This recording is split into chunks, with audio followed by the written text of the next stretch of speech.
Good evening friends, তোমরা সবাই কেমন আছো?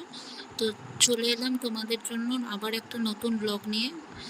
এটা ছিল একটা বার্থডে ব্লগ। বার্থডেটা ছিল আমার অফিসের কলিগের মেয়ের বার্থডে। তো দেখো, ওর মা ওকে আশীর্বাদ করছে, তারপর ওর বাবা ওকে আশীর্বাদ করে নিচ্ছে।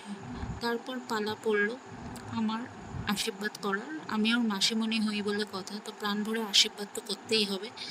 তারপর কেক কাটার অনুষ্ঠান চলছে, যেটা ছাড়া বলা যায় বার্থডেটাই অসম্পূর্ণ। কেক দুটো দারুণ খেতে ছিল, একদম আইসক্রিম কেক।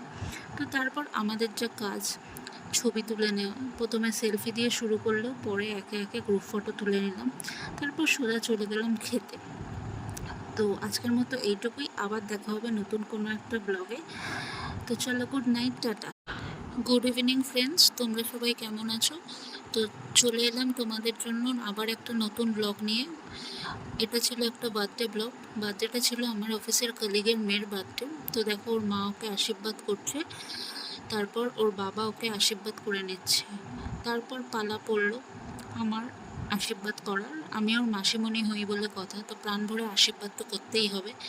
তারপর কেক কাটার অনুষ্ঠান চলছে, যেটা ছাড়া বলা যায় বার্থডেটাই অসম্পূর্ণ। কেক দুটো দারুণ খেতে ছিল, একদম আইসক্রিম কেক।